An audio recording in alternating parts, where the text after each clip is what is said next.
Hello everyone, in today's video I'll be talking about the newly introduced Yolopark figures. Let's start with the Bayverse figures. Here we have Revenge of the Fallen Megatron. At first glance, it looks pretty badass, and the details are satisfying. However, the figure is smaller than it should be at 22 centimeters, and the same issue applies to Optimus. If you look at the photos with drift, you'll see what I mean. If scale isn't important to you, this might not be much of an issue. Next up is Knight Optimus. I've talked about the previous Optimus Prime figures in a past video, so feel free to check that out. This figure is definitely one of the best in the Pro series. Its peak, details, and accessories make it stand out. Now, let's move on to Drift. Drift is around 16 centimeters in height, and although it looks good in terms of detail, it faces tough competition, especially from LK01 Drift and Metagate. Since LK01 doesn't transform and is priced at $50, we can consider it a direct competitor. So, if Yolopark Drift comes in at a price lower than $50, it would be a more reasonable choice. Lastly, let's talk about the remaining two Bayverse figures, which are part of the mini-series. I couldn't find exact height information, but they should be around 12 to 13 centimeters, which is quite impressive for the scale.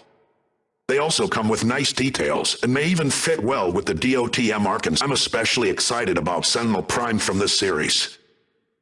Now, let's move on to the Bumblebee movie figures.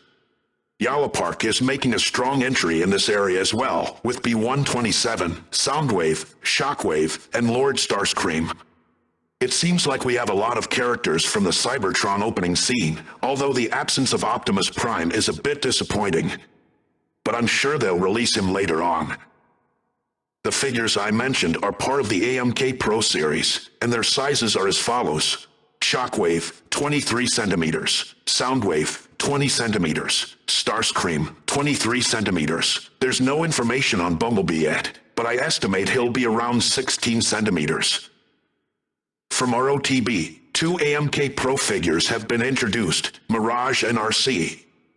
RC is 13 centimeters tall and is the best ROTB RC figure released so far. While Mirage has good detailing, I didn't like its paint job.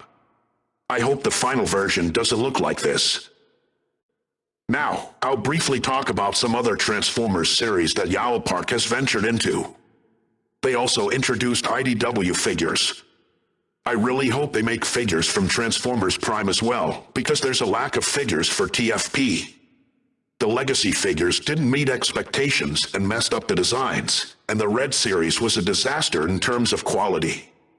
While APC Toys seems to be the best option for now, I believe more detailed and better figures need to be released.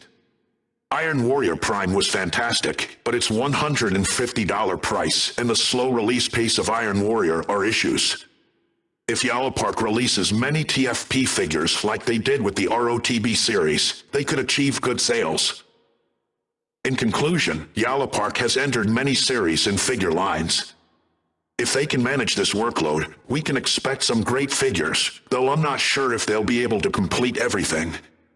The ROTB series isn't even finished yet, and there's still no news about the Terracons. If we set aside this negative point, if they keep the prices reasonable, they'll likely achieve great sales success. The ROT AMK series is a good example of this. I even emailed them asking about the prices and continuation of the AMK series. They said that prices will vary depending on the figure and series, so we won't see a fixed price like we did with the ROTB figures.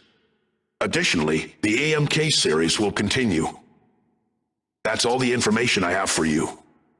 If you enjoyed the video, please like and subscribe to my channel. See you next time.